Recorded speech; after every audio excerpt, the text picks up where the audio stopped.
Bismillahirrahmanirrahim. Sebelum mulai acara, izinkan saya membacakan pantun terlebih dahulu. Cakep ya? Minta cakepnya Bapak Ibu? Belum. Ambil kayu untuk membuat meja. Kayu disatukan dengan paku. Sebelum diseminasi dibuka, saya ucapkan salam terlebih dahulu. Assalamualaikum warahmatullahi wabarakatuh. Tapi pun yang kami hormati Ibu Kepala SMP Negeri 18 Pesawaran, Ibu Basataruni Simanjuntak SPD. Yang kami hormati Bapak Ibu Wakil Kepala Sekolah SMP Negeri 18 Pesawaran. Yang kami banggakan rekan-rekan sejawat SMP Negeri 18 Pesawaran. Alhamdulillah, puji syukur marilah kita panjatkan atas kehadiran Allah Subhanahu wa Ta'ala. Karena berkat rahmat dan hidayahnya lah kita bisa berkumpul kembali di acara diseminasi budaya positif ini dalam keadaan sehat walafiat. Tak lupa salawat serta salam senantiasa tercurahkan untuk junjungan kita Nabi besar Muhammad SAW, yang selalu kita nantikan syafaatnya hingga akhir kelak. Amin ya rabbal alamin. Saya akan membacakan susunan acara pada hari ini. Yang pertama yaitu pembukaan. Yang kedua sambutan dari Ibu Kepala Sekolah. Yang ketiga, penyampaian materi dari calon guru penggerak. Yang keempat, diskusi dan tanya jawab. Dan yang terakhir adalah penutup. Baiklah, untuk acara yang pertama yaitu pembukaan, marilah bersama-sama kita membuka acara ini dengan membaca lafaz basmalah. Bismillahirrahmanirrahim. Selanjutnya acara yang kedua yaitu sambutan dari Ibu Kepala Sekolah. Pada Ibu kami persilakan. Terima kasih waktu yang diberikan kepada saya. Yang saya hormati Wakil Kepala Sekolah SMP Negeri 18 Pesawaran. Yang saya hormati Bapak Ibu Guru dan staf TU SMP 18 Pesawaran. Yang saya hormati calon guru penggerak Ibu Sylvia, Ibu Orija, peserta dari SMP 18 Pesawaran. Selamat pagi. Pagi luar biasa. Tapi pun. Pertama-tama mari kita panjatkan puji syukur kehadirat Tuhan Yang Maha Esa atas berkat rahmat ridho karunia kita bisa berkumpul di aula ini dalam agenda kegiatan guru penggerak, calon guru penggerak, yaitu diseminasi budaya positif aksi nyata 1.4. Jadi calon guru penggerak kita sudah mulai menggandeng tim dari SMP 18 untuk bergerak bersama, begitu ya Bapak Ibu. Jadi perlu kita ketahui calon guru penggerak ini harus kita juga ikut mendukung secara bersama-sama demi kemajuan sekolah kita. Setuju kan? Setuju. Nanti masih ada kegiatan-kegiatan program mereka yang akan ditindaklanjuti, bahkan nanti yang akan kita lihat di aksi nyata di SMP kita. Nanti akan kita lagi, ini baru menghubungkan kita di aksi 1.4 ya. Nanti masih ada kan Bu ya, masih akan ada lagi karena ini akan berkelanjutan sampai mereka selesai melakukan tugas-tugas. Kemudian kita sebagai guru harus mendukung karena mereka ini nanti ada beberapa kegiatan harus mengikutkan guru dalam bentuk-bentuk kegiatan yang lain. Jadi kita harus rela ya Bapak Ibu ya. Kemudian kepada calon guru penggerak Ibu Sylvia, Sylvia, Ibu Orija. Semangat ya Bu ya, semangat. Tidak ada yang tidak bisa dilakukan, yang penting mau, ya kan? Yang penting mau. Semoga mereka lancar melakukan semua kegiatan hingga selesai. Kita doakan ya Bapak Ibu ya. Kita doakan mereka berdua supaya lancar, bisa berjalan dan menghasilkan nilai yang baik, karena mereka ini ada lulus dan ada tidak lulus. Harapan kita bisa juga ikut mendukung sehingga mereka mendapat nilai luar biasa, ya. Nah, nanti di akhirnya mereka bisa membagikan ilmunya ketika mereka sudah selesai.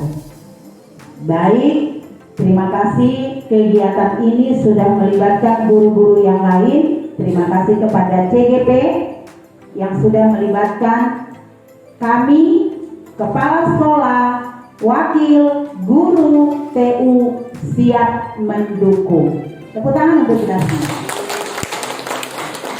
Ya, siap mendukung secara materi, secara tenaga, secara apa lagi Bapak Ibu?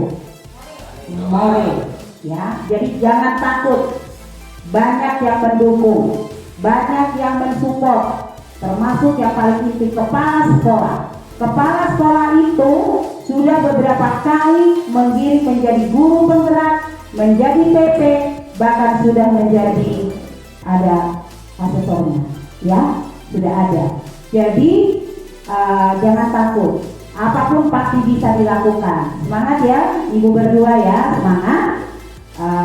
Kemudian masih panjang perjalanan, jangan mundur, jangan kendor, konsisten dengan tugas-tugas, karena secara tidak langsung akan membawa profil sekolah kita. Begitu ya Bapak Ibu ya. Mungkin hanya ini, silakan apa yang mau dilakukan nanti tentang diseminasi budaya positif. Namanya positif, pasti yang baik-baik. Maka kita akan mendengarkan dengan baik, menerima dengan baik. Walaupun yang berdua ini menyampaikan apa yang dilakukan, mungkin kita bisa kita lakukan di dalam pribadi kita sebagai guru.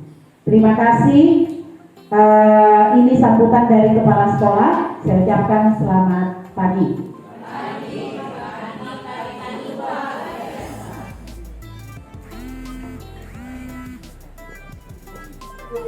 Terima kasih kepada Ibu Uli atas sambutannya. Acara yang ketiga yaitu penyampaian materi dari calon guru penggerak. Dalam hal ini presentasi penyampaian materi akan kami bagi menjadi dua, yaitu saya Sylvia Sari Junaidi dan rekan saya Ibu Orija Saputri Pratili. Jadi kami bagi dua karena materinya cukup banyak Bapak Ibu. Sebelumnya saya ucapkan terima kasih atas kehadirannya, atas supportnya untuk kami. Terima kasih banyak.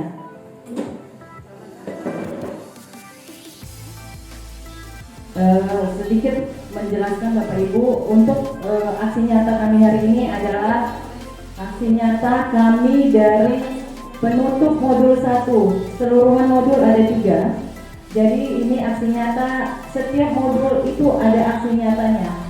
Tapi hari ini adalah penutup dari modul 1.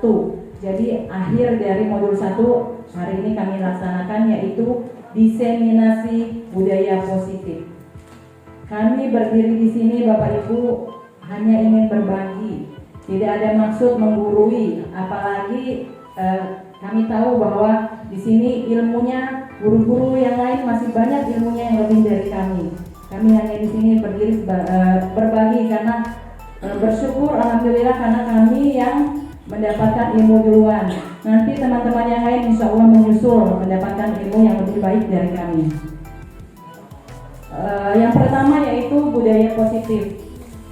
Ibu-ibu, bapak-bapak tentunya sudah tahu budaya positif itu apa. Budaya positif adalah nilai-nilai, keyakinan atau suatu pembiasaan yang berpihak pada murid. Di dalamnya mengandung sejumlah kegiatan yang mampu menumbuhkan karakter murid.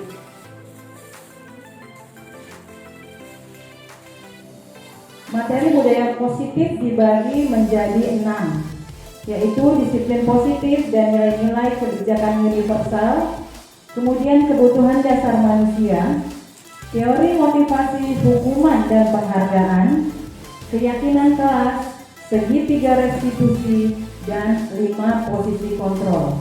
Ini akan kami bagi dua nanti, 1-3 saya dan 4-6 nanti akan disampaikan oleh rekan saya. Yang pertama itu disiplin positif dan nilai-nilai kebijakan universal. Disiplin positif dan nilai-nilai kebijakan universal, disiplin berasal dari bahasa Latin yaitu disiplina, yang artinya belajar. Semua tentunya kalau dalam lingkup sekolah, semua kita ingin menerapkan yang namanya disiplin. Sebenarnya semuanya itu dimulai dari dalam diri kita sendiri, baru kita meminta kepada murid untuk ikut berdisiplin. Guru adalah tauladan bagi anak-anaknya. Apa yang kita lakukan, itulah yang akan dilakukan oleh anak-anak kita. Disiplin diri membuat orang menggali potensinya menuju sebuah tujuan apa yang dia hargai. Dalam budaya kita, makna kata disiplin telah berubah menjadi sesuatu yang dilakukan orang pada orang lain untuk mendapatkan kepatuhan. Disiplin itu seakan memaksa ya Bapak Ibu ya. Disiplin itu sebuah paksaan. Kecenderungan umumnya menghubungkan kata disiplin dengan ketidaknyamanan, bukan dengan apa yang kita hargai atau pencapaian tujuan mulia.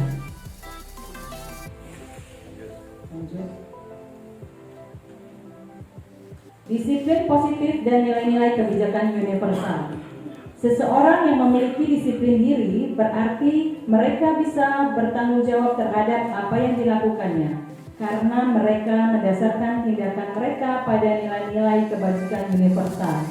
Nanti akan dijelaskan apa itu kebajikan universal, nilai-nilai kebaikan, Bu. Jadi kalau kita disiplin itu harus ada dasarnya. Dasarnya apa? Berdasar dari kebijakan universal itu. Nilai-nilai kebajikan universal adalah nilai-nilai kebajikan yang disepakati bersama. Nilai-nilai ini merupakan payung besar dari sikap dan perilaku kita, atau nilai-nilai ini merupakan fondasi kita berperilaku. Seperti yang sudah kita ketahui, kita sudah mulai melaksanakan kurikulum Merdeka Belajar. Jadi kita akan menerapkan yang namanya profil pelajar Pancasila. Bapak Ibu sudah tahu ya. Yang pertama apa Bapak Ibu? Apa itu profil pelajar Pancasila yang mau kita terapkan? Berakhlak mulia, betul Bu. Bagaimana kita menciptakan murid kita yang berakhlak mulia. Kemudian yang kedua ada apa Bu? Gotong royong. Ada juga bernalar kritis, mandiri. Kemudian ada kreatif. Dan yang terakhir ada berkebinekaan global. Sudah paham semua, mudah-mudahan sudah di luar kepala semua, terutama yang sudah mulai menjalankan kurikulum Merdeka. Ya.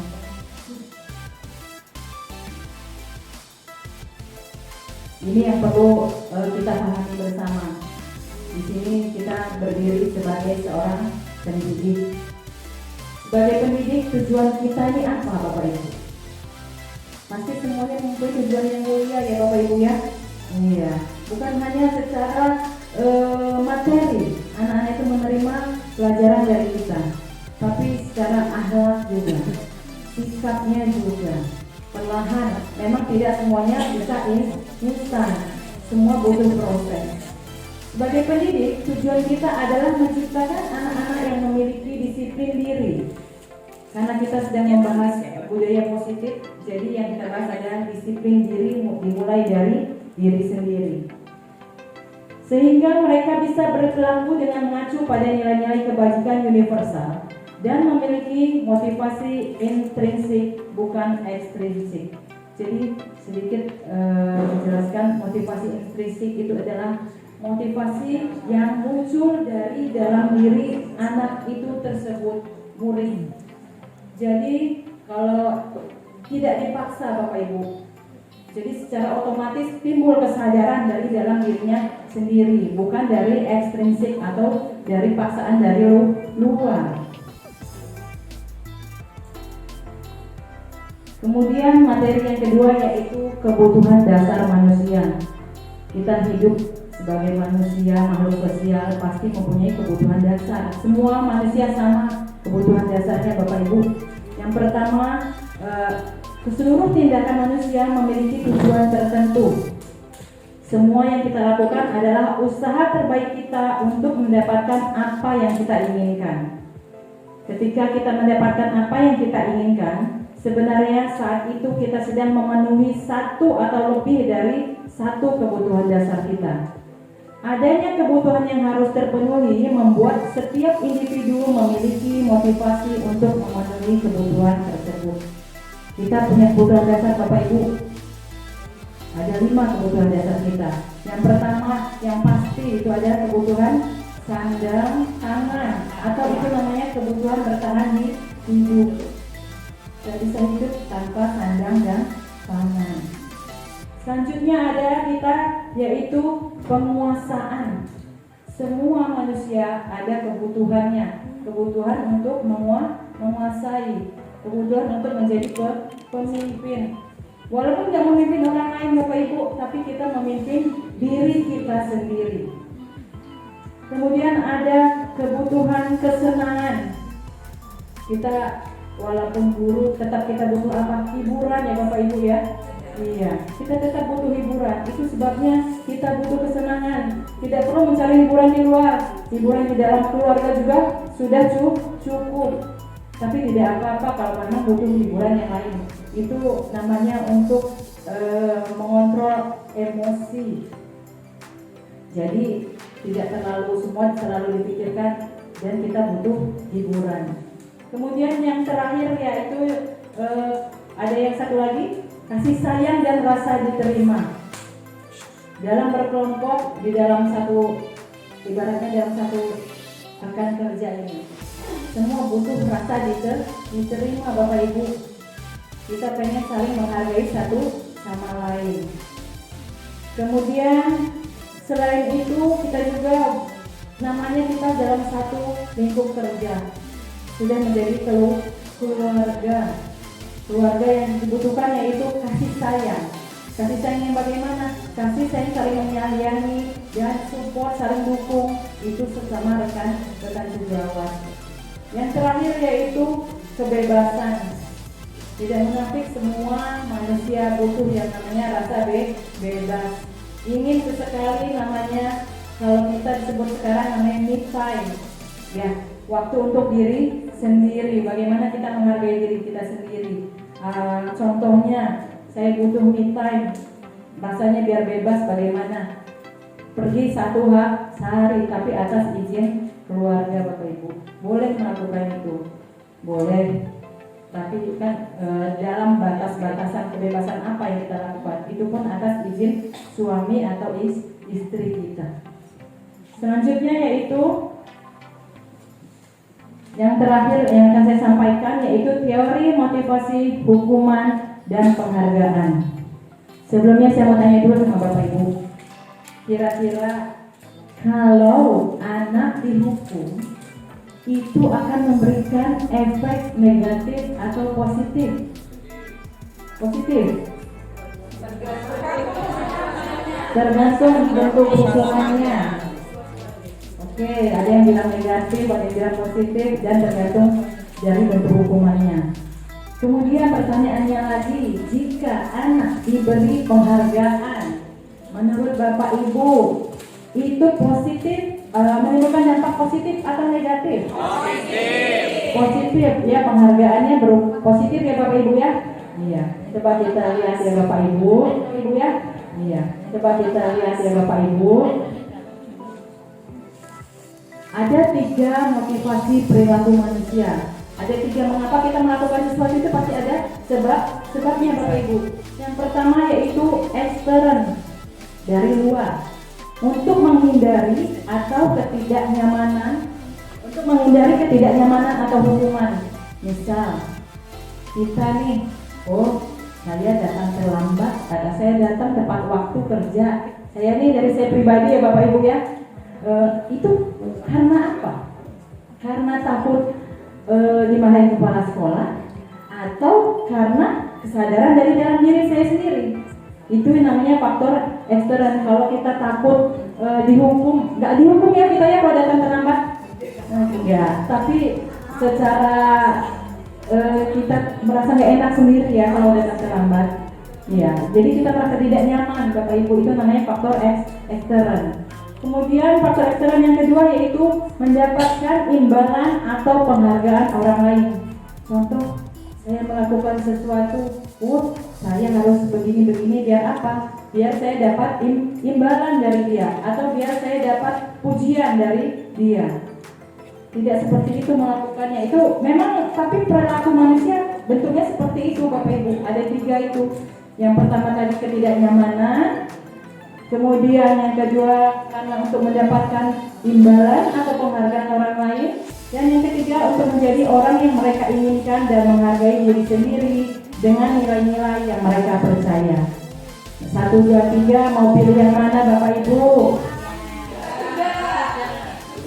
Kalau bisa kita mau jadi yang nomor 3, menjadi orang yang kita inginkan dan menghargai diri kita sendiri dengan nilai-nilai yang kita percayai.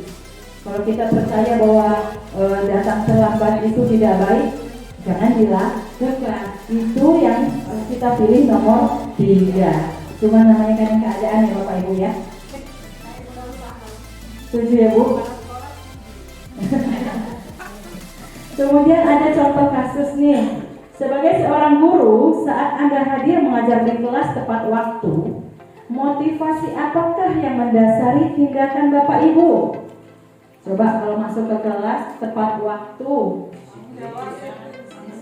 motivasinya apa Bapak Ibu? Motivasinya agar apa? Supaya cukup waktu penyampaian materinya. Kemudian apa Bu? Oh tadi ya perilaku manusia itu ya dia mengalahkan yang nomor 1 dan 2. Jadi harus menghargai diri sendiri dan mempercaya dengan nilai-nilai yang kita yakini. Memberikan contoh yang baik. Tepuk tangan Bapak Ibu untuk jawabannya.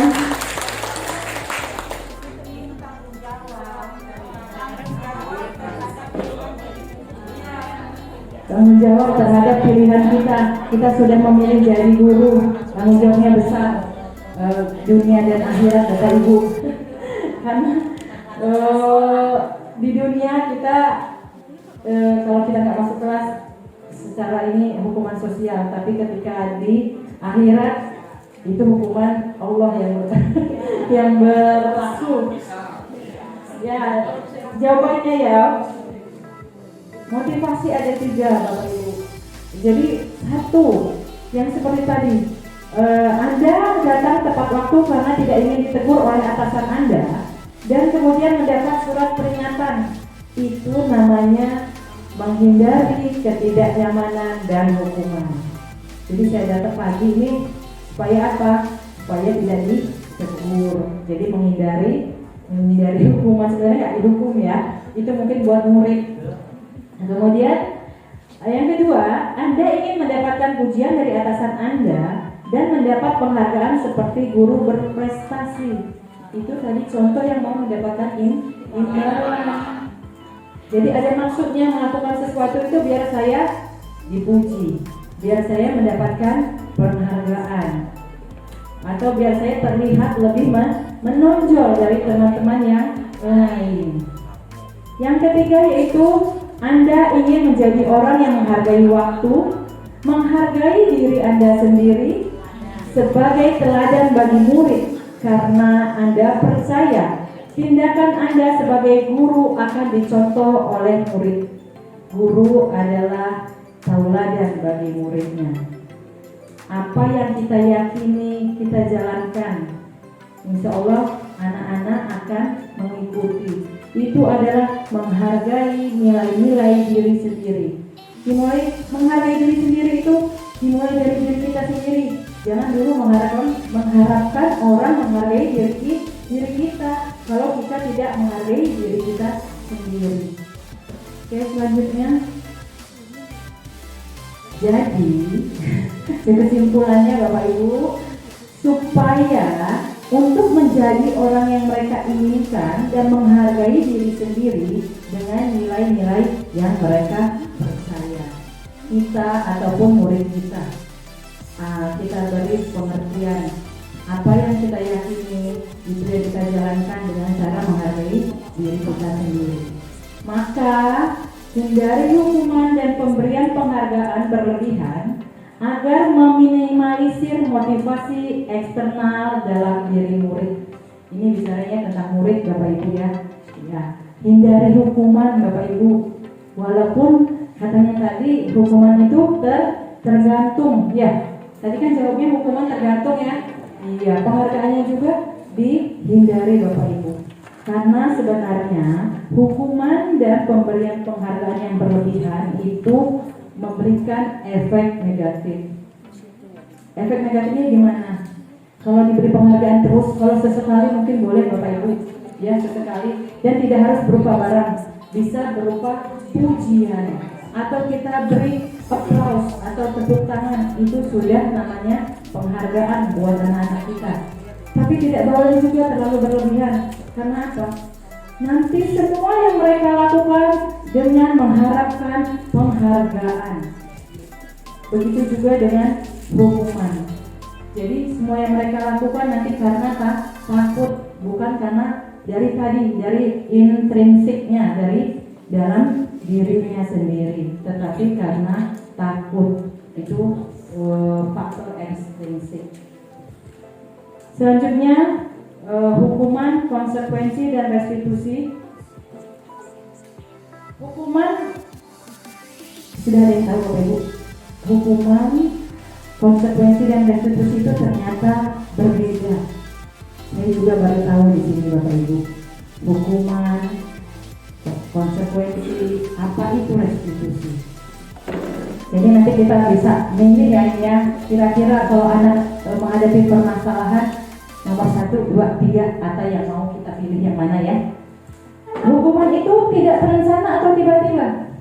Misal anak melakukan lompat pagar Bapak Ibu, yang sekarang kita lakukan, kita nyatanya ya, anak lompat pagar, langsung kita panggil anaknya, kita marahi dan kita beri hukuman. Itu yang namanya hukuman.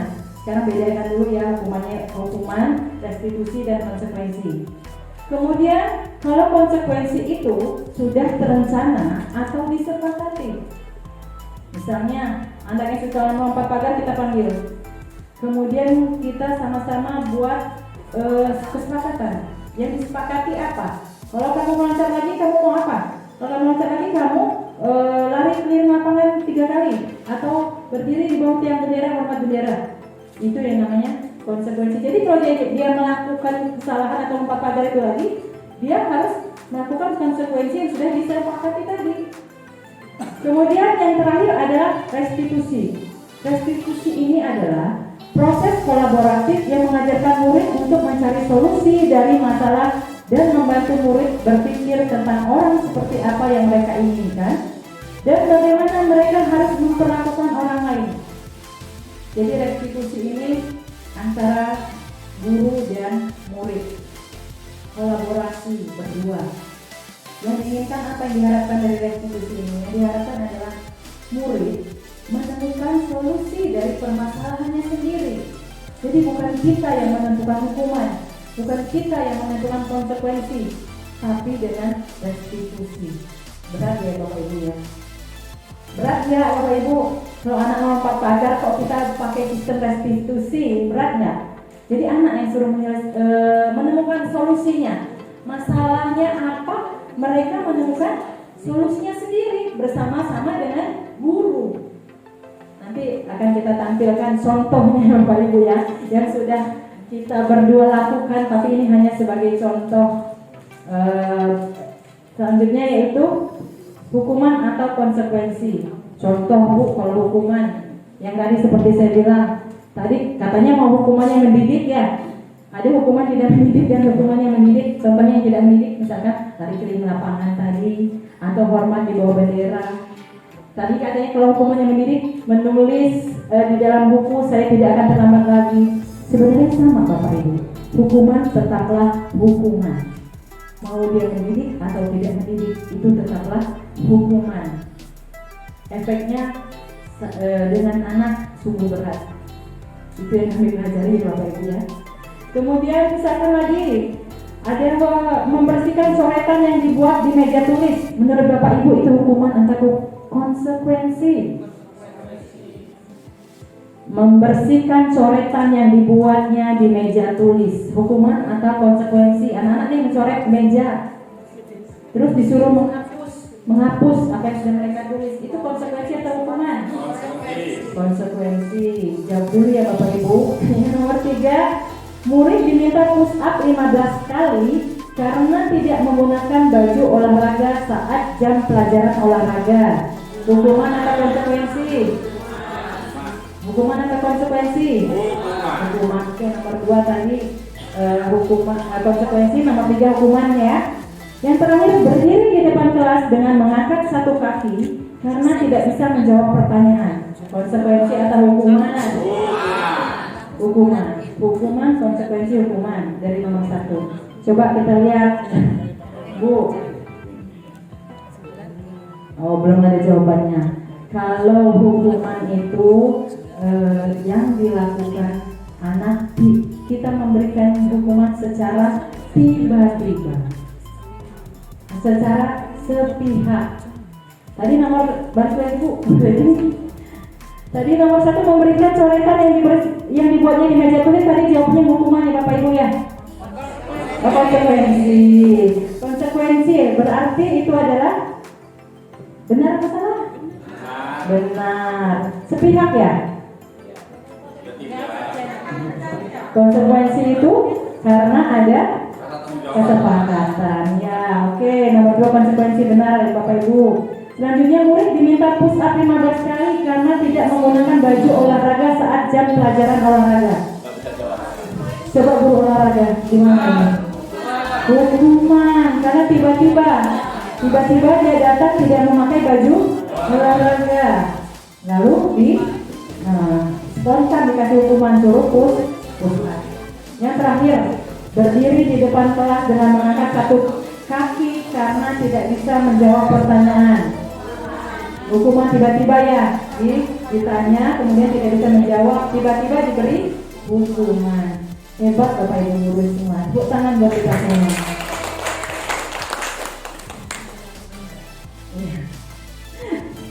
Itu kata Bu kepala sekolah yang penting dilakukan, jangan cuman ngomong aja, buktikan dengan perbuatan.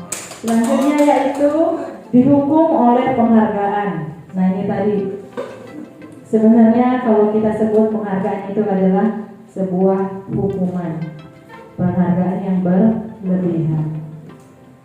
Saat kita berulang kali menjanjikan hadiah kepada murid agar berperilaku bertanggung jawab, atau kepada seorang murid agar mempelajari sesuatu yang baru, kita sedang berasumsi mereka tidak dapat melakukannya, atau mereka tidak akan memilih untuk melakukannya. Jadi bahasanya sekarang diberi iming-iming Bapak Ibu, ya, diberi iming-iming. Kalau kamu tidak melakukannya nanti Ibu kasih nilai 10 misalnya. Itu penghargaan. Tapi ternyata buat mereka itu akhirnya menjadi hukuman. Mereka akhirnya menjadi apa? Menjadi merasa melakukannya karena ingin mendapatkan penghargaan. Saya mau melakukannya karena mau dapat nilai 10 tadi. Jadi ini kan dari awal diiming-imingi. Nanti kalau kamu begini kamu dapat nilainya 10. Jadi itu dihukum oleh penghargaan. Nah, kemudian kalau yang namanya di kelas itu kan tidak semuanya baik. Kalau anak itu sudah dikasih penghargaan, senang-senang aja. Kemudian anak yang lain bagaimana? 32 anak di dalam kelas, 1 anak diberi penghargaan. Yang lain kira-kira bagaimana perasaannya Bapak Ibu? Kecewa, iri, betul. Kalau sesekali tidak apa-apa. Tapi jika terus-terusan itu akan membuat mereka menjadi rendah diri, Bapak Ibu. Selanjutnya, udah ice breaking dulu Bapak Ibu. Capek duduk terus ya mendengarkan materi. Nah, oke, boleh berdiri semua Bapak Ibu. Kita goyang-goyang sedikit.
Masya Allah, luar biasa. Terima kasih Bapak Ibu semuanya.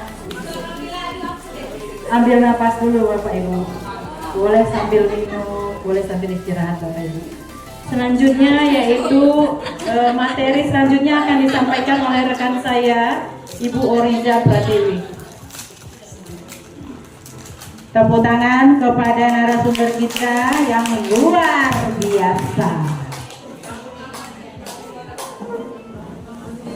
Ya, terima kasih kesempatannya Bu Cil selaku pembawa acara dan rekan CGP saya. Terima kasih juga kepada rekan guru yang telah hadir pada kesempatan kali ini. Ya, baik, terima kasih Bapak Ibu. Di sini saya akan melanjutkan presentasi, bukan untuk menggurui ya Bapak Ibu ya, setuju ya? Ya, hanya sharing pengalaman yang telah kami dapat di program Guru Penggerak Angkatan 9 di provinsi di Kabupaten Pekalongan. Baik, materinya yaitu tentang keyakinan kelas. Keyakinan kelas, mungkin Bapak Ibu di sini sudah tahu ya keyakinan kelas. Kalau kita biasanya kenalnya dengan kesepakatan kelas, benar ya Bapak Ibu ya? Iya, kesepakatan kelas atau keyakinan kelas merupakan metode untuk menimbulkan kembali disiplin positif yang didasari oleh motivasi dari dalam diri atau intrinsik ya Bapak Ibu ya. Keyakinan kelas ini kita bentuk berdasarkan kesepakatan antara murid dan guru, dikuatkan oleh guru, dikuatkan oleh kita. Jadi keyakinan kelas tidak hanya guru yang membuat menentukan, tapi murid, asalnya dari murid, kemudian dikuatkan juga oleh guru.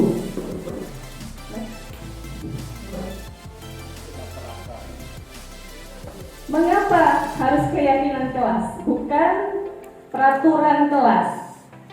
Yuk kita bahas sama-sama ya Bapak Ibu ya. Perbedaan peraturan dan keyakinan kelas. Kalau peraturan itu dibuat oleh satu pihak, baik sekolah ataupun guru, tanpa melibatkan murid atau peserta didik.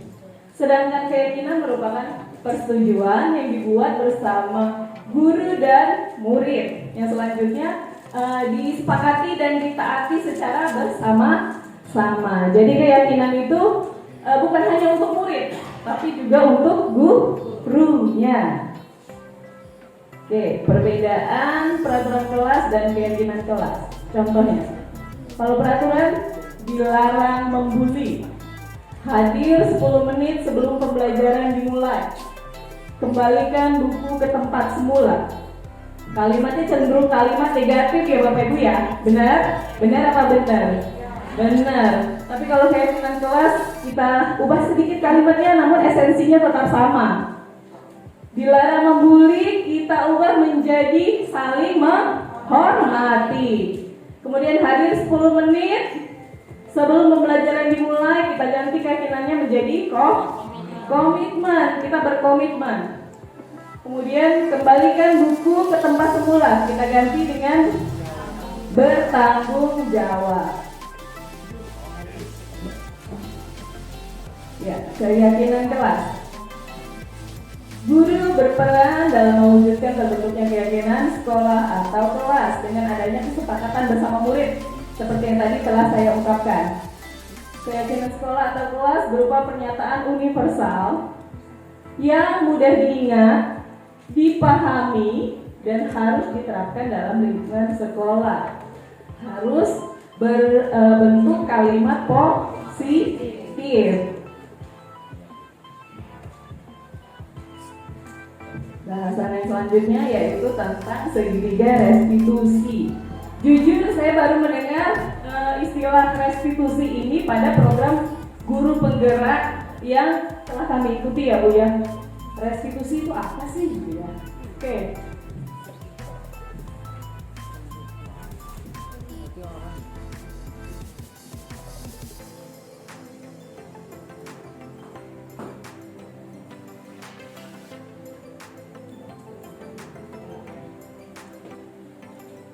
Restitusi merupakan proses menciptakan kondisi bagi murid untuk memperbaiki kesalahan sehingga mereka bisa kembali pada kelompok mereka dengan karakter yang lebih baik.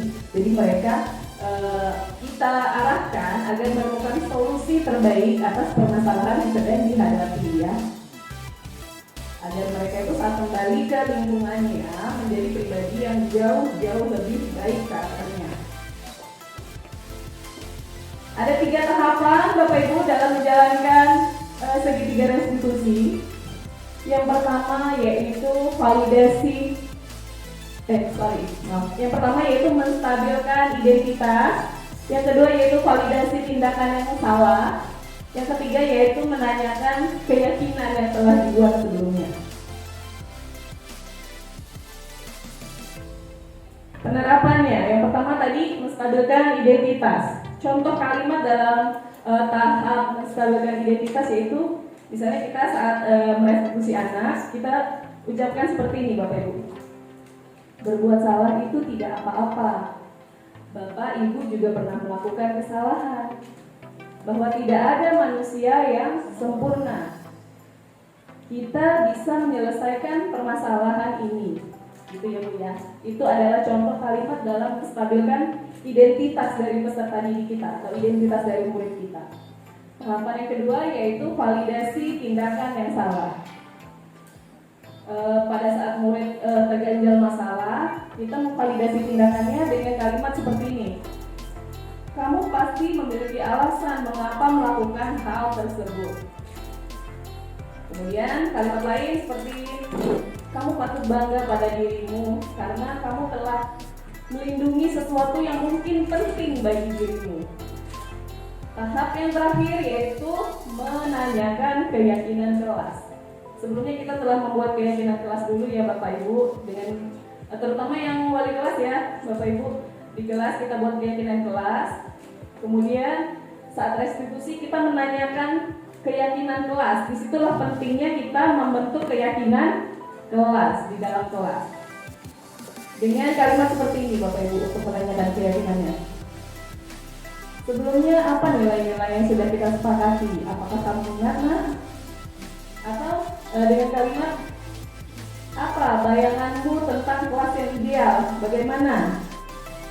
Atau juga bisa dengan kalimat kamu ingin jadi orang yang seperti apa nak? Seperti itu. Materi yang keenam yaitu tentang posisi kontrol. Ada 5 posisi kontrol yang kita jalankan di dalam menjadi seorang pendidik di sekolah ya Bapak Ibu. Yang pertama yaitu sebagai penghukum. Yang kedua yaitu pembuat merasa bersalah. Yang ketiga yaitu pemantau. Yang keempat yaitu sebagai teman. Yang kelima sebagai manajer. Nah, kira-kira posisi apa nih yang sering Bapak Ibu terapkan di dalam pembelajaran di kelas? Apakah sebagai penghukum, pembuat rasa bersalah, pemantau, teman atau manajer? Apa Bapak Ibu? Iya, harusnya manajer ya. Tapi dalam penerapannya gimana Bapak Ibu? Ada yang masih menjadi penghukum ya, ada yang masih di posisi teman terkadang ya. Kemudian ada juga yang di posisi pembuat merasa bersalah. Kayak mana contohnya pembuat merasa bersalah itu? Kamu gak kasihan sama ibu. Kalau kamu seperti itu nanti ibu dimarahin loh dengan buku kepala sekolah. Ya Bu ya. Mungkin pernah ya kita tanpa kita sadari gitu saat kita berdialog dengan anak atau membantu anak menyelesaikan masalah terlontar kata-kata seperti itu. Kamu gak kasihan sama ibu. Kamu lompat pagar terus, ibu repot dipanggil buku kepala sekolah, dipanggil guru BK ya. Bapak Ibu ya? Ya. Iya. Yuk lanjut Bu. Ya. Oke, kita bahas satu-satu tentang posisi penghukum. Seorang penghukum bisa menggunakan hukuman fisik maupun verbal. Jadi tadi ya, hukuman itu nggak cuman push up 100 kali, ya, tapi dengan kata-kata yang seperti tadi itu juga merupakan hukuman. Iya, malah itu lebih menyakitkan untuk anak-anak kita ya Bu. Bapak, oke, orang yang menjalankan posisi penghukum senantiasa mengatakan bahwa sekolah memerlukan sistem atau alat yang dapat lebih menekan murid lebih dalam lagi. Guru-guru yang menerapkan posisi penghukum biasanya akan berkata, patuhi aturan atau awas ya, kamu selalu aja salah. Gitu. Dia guru menjudge murid Bu. Jadi itulah posisi penghukum. Guru selalu menyalahkan murid. Guru seperti ini senantiasa percaya hanya ada satu cara agar pembelajaran bisa berhasil, yaitu caranya guru itu, cara menghukum gitu, seperti itu. Lanjut. Kita bahas lagi ya Bu ya. Oke, yang kedua yaitu pembuat merasa bersalah. Pada posisi ini biasanya guru akan bersuara lebih lembut. Pembuat merasa bersalah akan menggunakan keheningan yang membuat orang lain merasa tidak nyaman, bersalah atau rendah diri. Seperti tadi kata-katanya lembut tapi menusuk anak-anak. Kata-kata yang keluar dengan lembut akan seperti ini contohnya. Ibu sangat kecewa sekali dengan kamu. Berapa kali ibu harus ngasih tahu kamu nak? Nah di posisi ini murid akan memiliki penilaian diri yang buruk tentang diri mereka.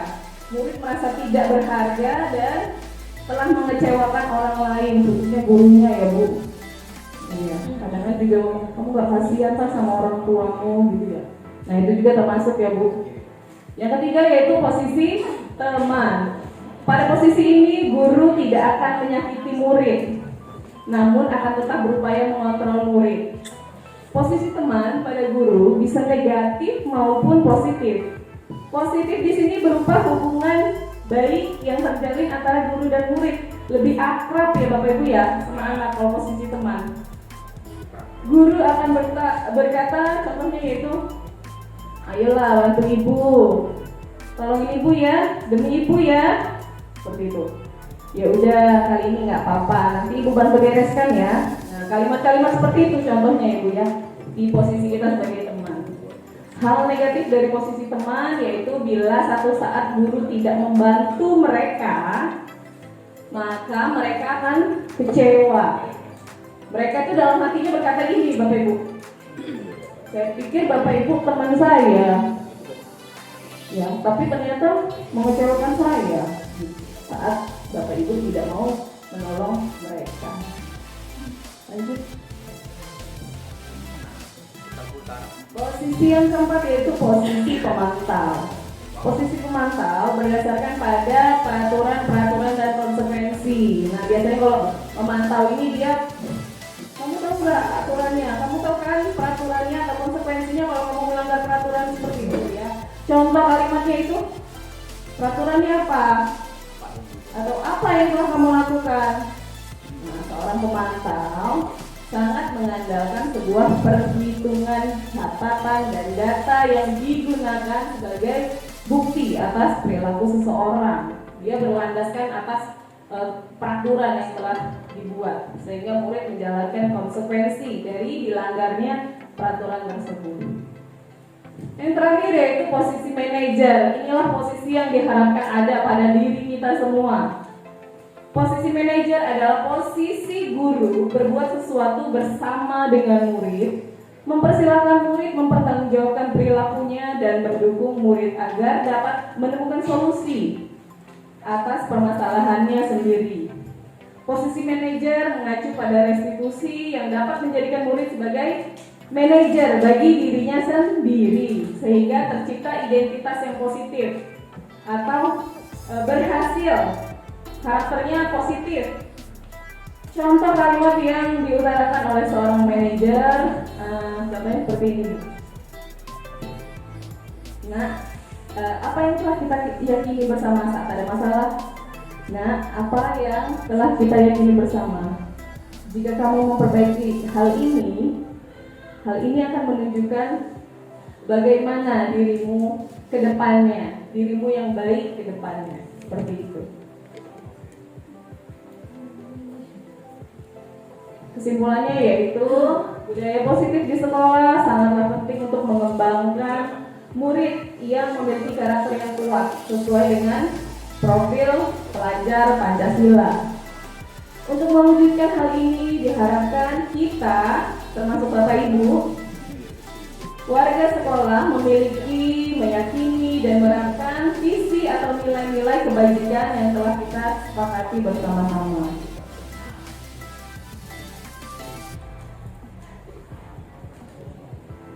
Selesai, namun kami akan memaparkan rancangan aksi nyata yang insya Allah akan kami laksanakan di sekolah kita dan semoga berimbas juga untuk guru-guru yang lain.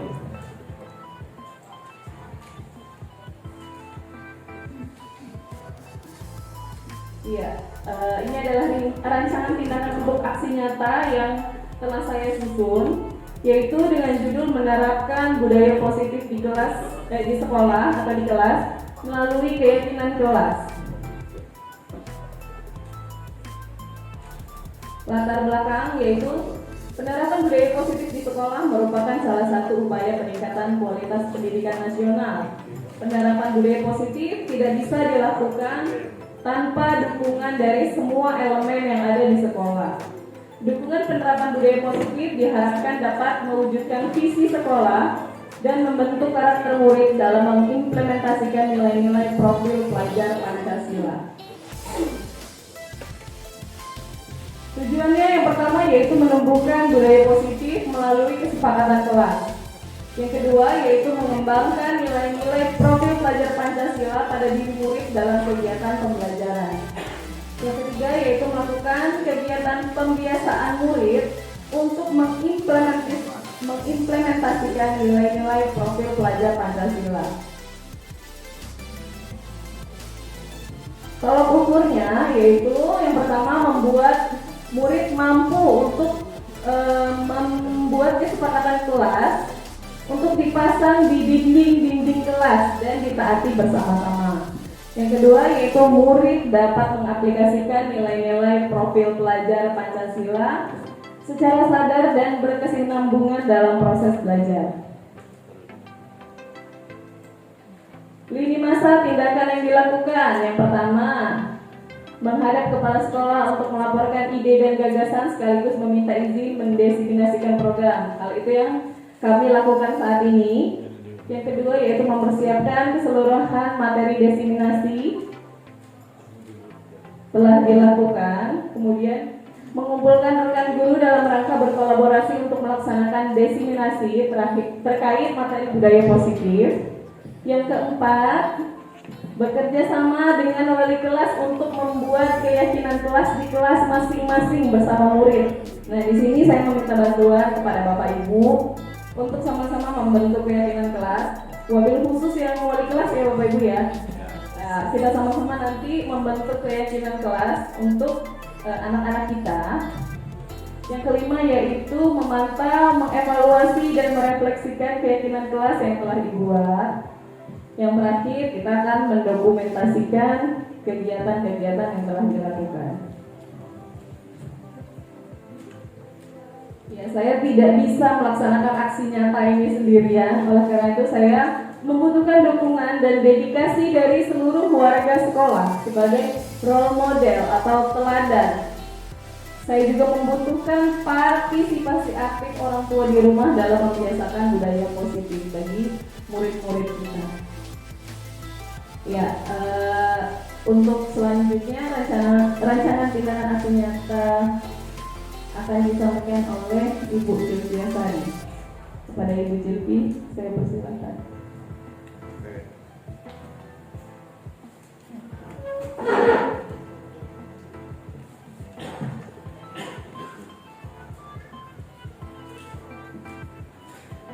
Terima kasih atas waktunya.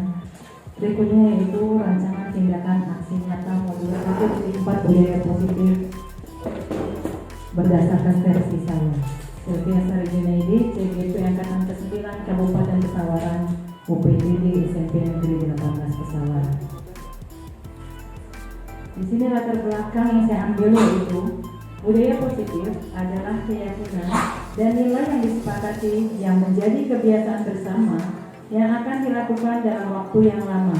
Jadi budaya positif ini dilakukan bukan hanya dalam waktu kayak bahasa ini tentang tai ayam, tapi ini dalam kita lakukan dalam waktu yang lama, berkesinambungan, kalau bisa konsisten. Menerapkan budaya positif dalam meningkatkan kesadaran siswa dalam membentuk karakter positif. Budaya positif ini banyak manfaatnya Bapak Ibu. Yang pertama, membangun kerjasama antara siswa, guru, dan orang tua. Sebenarnya seharusnya orang tua itu selalu dilibatkan. Kemudian menumbuhkan kesadaran dalam melakukan hal-hal yang baik, menciptakan kepercayaan diri dan tanggung jawab, menumbuh kembangkan motivasi intrinsik siswa, dan yang terakhir menumbuhkan kesadaran diri siswa terhadap budaya positif. Di sini saya mau ambil lebih detailnya budaya positif apa, yaitu saya mau ambil kebersihan, baik itu kebersihan kelas maupun kebersihan sekolah. Jadi tujuannya adalah kebersihan lingkungan sekolah, melatih kedisiplinan dan tanggung jawab siswa untuk senantiasa melakukan budaya positif. Kemudian tujuannya agar seluruh warga sekolah mencintai lingkungan yang bersih, Ada namanya pepatah yang mengatakan kebersihan sebagian dari iman. Terlihat Bu imannya semana kalau kotor atau jorok. Kemudian siswa terbiasa menerapkan pola hidup bersih untuk kesehatan. Selanjutnya, tolak ukur keberhasilan dari mana kelihatan berhasil atau tidaknya. Kelihatannya dari yang siswa selalu menjalankan piket kelas dan Jumat bersih secara bersama. Kemudian lingkungan sekolah, kelas dan sekolah yang bersih dan nyaman. Yang terakhir adalah kelihatan kalau ada terjalin komunikasi aktif dan efektif antara guru, murid, dan seluruh warga sekolah. Tidak bisa kalau menjaga kebersihan hanya satu pihak. Murid saja tidak bisa, guru saja tidak bisa, atau warga sekolah saja tidak bisa. Tapi seluruhnya ikut berpartisipasi aktif, peduli terhadap lingkungan kita semua. Kemudian lini masa tindakan yang akan dilakukan, yang akan saya lakukan pertama yaitu berkonsultasi dengan kepala sekolah pemimpin di sekolah. Segala kegiatan harus diketahui oleh kepala sekolah. Kemudian yang kedua, berkolaborasi dengan rekan sejawat dan siswa untuk membuat keyakinan sekolah. Gak bisa Bapak Ibu, kalau saya tadi dibilang sama Bang Rida sama kerja sendiri gak bisa. Harus ada dukungan, baik itu dari murid maupun rekan sejawat. Di awal, bagaimana caranya? Caranya yaitu dengan membuat kata Bu Rida tadi, membuat kesepakatan kelas atau keyakinan kelas. Kelas kita mau seperti apa? Jadi kalau sudah disepakati, insya Allah itu dijalankan oleh anak-anak. Jadi tidak dibuat peraturan secara sepihak, tapi dengan bersepakat. Kemudian membagi tugas dengan rekan sejawat untuk mengkoordinir dan mengawasi siswa dalam menjalankan, terutama guru yang masuk ke dalam kelas. Kalau saya mau kebersihan sekolah, lingkungan sekolah, dimulai dari kebersihan kelas dulu, dimulai dari yang kecil dulu. Mohon agak sedikit peduli dengan kelas yang akan kita ajar. Ketika kelasnya masih belum bersih, anak-anak diminta untuk membersihkan dulu agar mereka bertanggung jawab terhadap kesepakatan yang sudah mereka buat sendiri. Kemudian yaitu membuat dokumentasi dan laporan. Penting ini membuat dokumentasi dan laporan. Jadi untuk karena di awal sudah berkolaborasi dengan ibu kepala sekolah, jadi harus ada laporan dengan kepala sekolah. Kemudian dukungan yang dibutuhkan, Bapak Ibu semua ini adalah rekan sejawat kami yang mendukung, mensupport kami. Jadi tidak ada apa-apa kami tanpa Bapak Ibu semua. Jadi semua dukungan dari semua pihak yang terlibat tentu saja sangat dibutuhkan dalam hal ini, yaitu kepala sekolah, rekan sejawat, siswa, dan seluruh warga sekolah. Saya rasa cukup sekian penyampaian diseminasi budaya positif dari saya dan Ibu Orida. Kemudian masuk acara yang selanjutnya yaitu diskusi dan tanya jawab. Kepada Bapak Ibu semua yang ada yang boleh bukan hanya pertanyaan Bapak Ibu, tapi boleh berupa umpan balik atau misalnya tentang kegiatan kami hari ini atau tentang materi yang kami sampaikan atau ada kekurangan jelasan, namanya kita berdiskusi. Dipersilakan Bapak Ibu.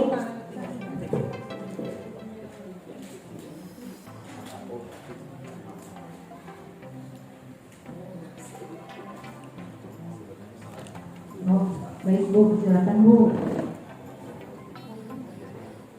Terima kasih atas waktunya.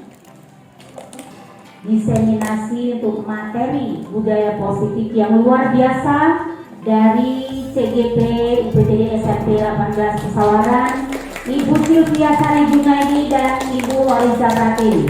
Tepuk tangan dulu Bapak Ibu.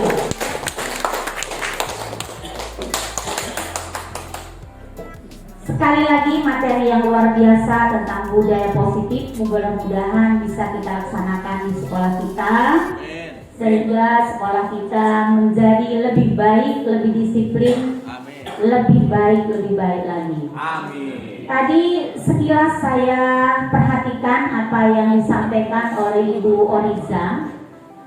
Jujur saya baru dengar, saya baru tahu.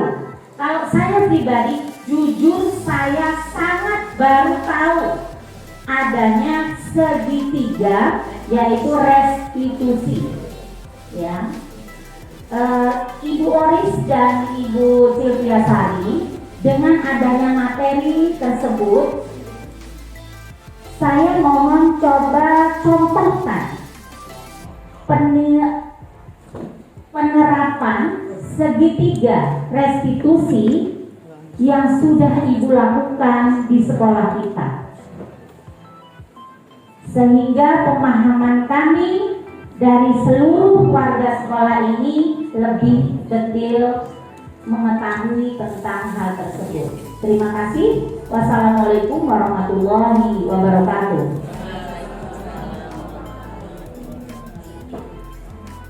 Terima kasih atas pertanyaannya Ibu Sri Haryati. Selanjutnya akan coba kita mulai jawab Bapak Ibu. Mungkin bisa melalui video yang sudah kami lakukan, bisa melalui video boleh ya Bapak Ibu ya?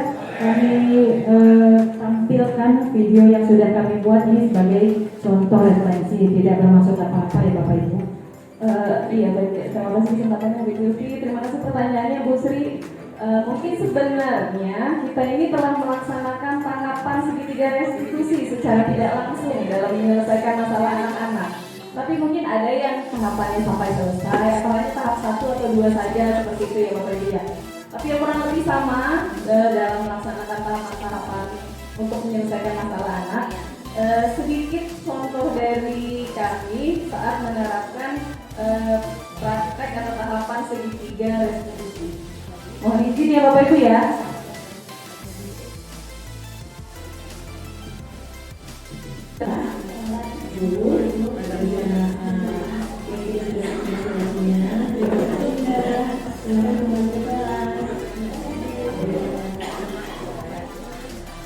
Ya itu Bu Sri tadi ya bertanya tentang contoh penerapan segitiga restitusi. Sudah kami tampilkan sudah jelas ya Bu ya? Iya, tambahannya itu tentang kesepakatan kelas. Baik, kembalikan kepada Bu Sylvi. Selanjutnya sudah menginjak acara yang terakhir. Kira-kira kelamaan nggak Bapak Ibu sudah acara terakhir? Apa terlalu cepat? Enggak ya. Dinikmati ya Bapak Ibu ya.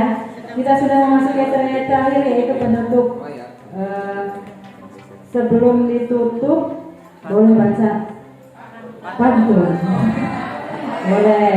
Dikit aja ini pantunnya. Pakai catat Bapak Ibu tuh. Ya.